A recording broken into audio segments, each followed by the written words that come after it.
Vous êtes nombreux et c'est normal à demander des petits prix dans les comics et Urban vous a entendu.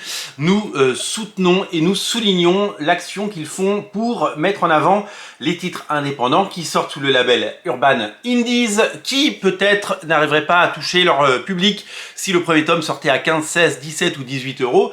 Eh bien, un certain nombre de titres chaque année sort avec ce petit sticker qui s'enlève facilement et ce prix de cette offre découverte, ce prix qui vous propose donc ces bouquins à seulement 10 balles. Récemment, c'est Love Everlasting de Tom King et Elsa Chartier qui a bénéficié de ce prix de lancement. Et aujourd'hui, c'est Vanish. Honnêtement, pour 10 balles, vous ne pouvez pas vous tromper. C'est pas quelque chose d'engageant. Alors, c'est une série à suivre, bien entendu, puisqu'il y a un tome 2 et un tome 3 qui sont déjà sortis aux États-Unis.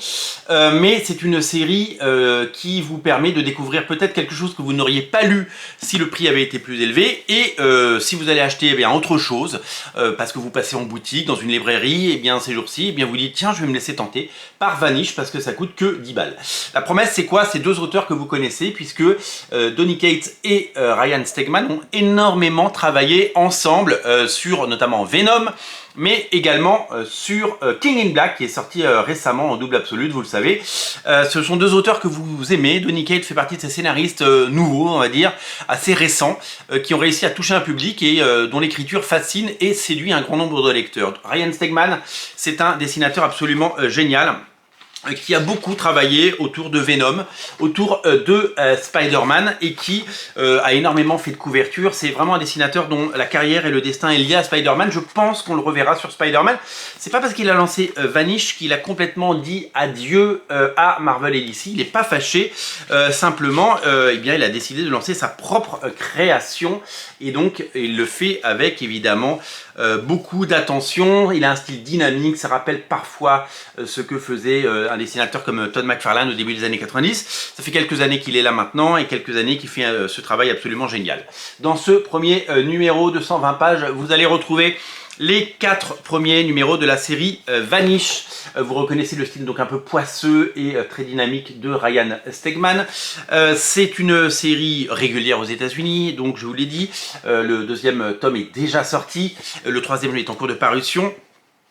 C'est une série qui met en scène un adolescent super-héros, devenu adulte, devenu junkie, devenu complètement à l'ouest.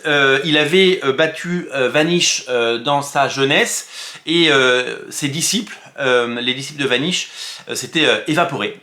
Et donc, le temps a passé, bien entendu. Et une nouvelle équipe en ville de super-héros arrive et ça pourrait être les disciples de Vanish qui se font passer pour des super-héros façon Thunderbolts. Et donc du coup, voilà, il va reprendre du service, tout simplement. Donc ça c'est le pitch de départ, c'est l'histoire de départ que vous allez pouvoir découvrir dans cet album.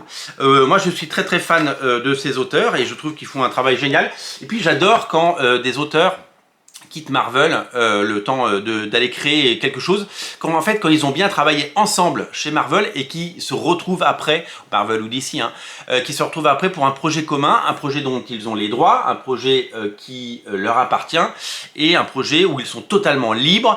C'est également auréolé d'un succès puisque la série continue aux États-Unis et qu'avec ce petit prix en France, nous devrions avoir un grand nombre de lecteurs. Si vous avez aimé leur travail sur Venom et King in Black notamment, si vous avez aimé ces auteurs, je vous invite à découvrir Vanish parce que ce n'est pas très engageant, vous n'allez pas vous ruiner, vous allez juste passer un bon moment et découvrir une bande dessinée très différente de ce qu'on peut lire et découvrir chez Urban ou Panini, puisque c'est une série qui a énormément de qualité. Je souligne une nouvelle fois le nouvel habillage des titres Urban Indies. Vous savez, c'est terminé le dos noir, il n'y a plus le petit résumé derrière avec le nombre de pages et chaque bouquin est pensé différemment. C'était déjà le cas, vous le savez, vous vous souvenez, pour Do a Power Bomb, l'excellent récit de Daniel Warren Johnson.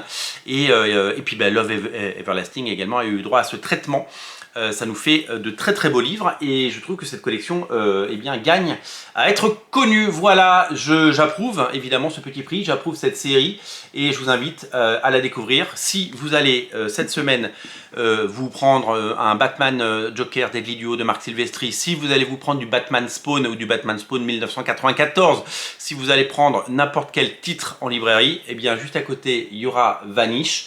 Je vous invite à le prendre parce que pour 10 balles, vous ne pouvez pas vous tromper. Salut!